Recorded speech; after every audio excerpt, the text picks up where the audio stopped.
આપણે છેલ્લા લાંબા સમયથી જોઈ રહ્યા છીએ ગુજરાતની અંદર સાર્વત્રિક વરસાદ વરસી રહ્યો છે ને એ પણ ઘણા બધા વિસ્તાર જેમ કે બનાસકાંઠાનો વિસ્તાર છે કે કચ્છનો વિસ્તાર છે, આ બધા જ વિસ્તારોમાં અતિ ભારે વરસાદ વરસી રહ્યો છે. પરંતુ હવે ધીમે ધીમે જે વરસાદી સિસ્ટમ જે ઉત્તર ગુજરાત ઉપર થઈ અને આગળ વધતી હતી તે ક્યાંક હવે થોડી ધીમી પડી રહી છે અને ઉપર તરફ ફંટાઈ રહી છે. એટલે સમસ્યા જે વરસાદની અતિ ભારે હતી હવે થોડી હલ થવાની છે. એટલે કે પાણી જેટલા પણ ભરાયા હતા પણ હવે જે ઓછા થવાના અત્યારે એંધાણ દેખાઈ રહ્યા છે. પણ સૌથી પહેલા હજુ પણ ગુજરાતમાં વરસાદી માહોલ કેવો રહેવાનો છે એમની વાત કરીએ.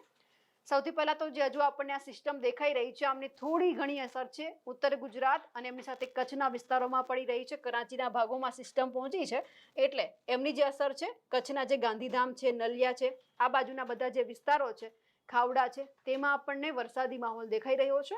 પરંતુ અતિ ભારે વરસાદ નથી, માત્ર હળવોથી મધ્યમ વરસાદ છે. આ કચ્છની પરિસ્થિતિ છે.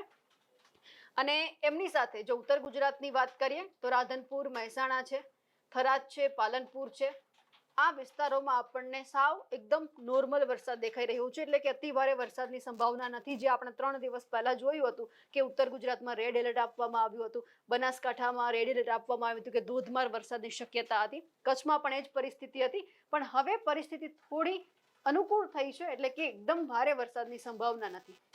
હવે સૌરાષ્ટ્રમાં આવે, સૌરાષ્ટ્રની અંદર જામનગર, સલાયા, દ્વારકા, ભાણવડ, પોરબંદર, જુનાગઢ, અમરેલી, વેરાવળ, ઉના, મહુવા, અલંગ, ભાવનગર, બોટાદ, જસદણ, ચોટીલા, રાજકોટ, ગોંડલ, મોરબી, સુરેન્દ્રનગર, આ બધા જ વિસ્તારોમાં વરસાદ છે. પરંતુ પરિસ્થિતિ સામાન્ય છે, હળવોથી મધ્યમ વરસાદ છે. કોઈક જ એવા પંથક હશે, કોઈ પણ તાલુકાનું નાનું એવું ગામ હશે તો કે ત્યાં હળવોથી મધ્યમ વરસાદ વરસી શકે છે.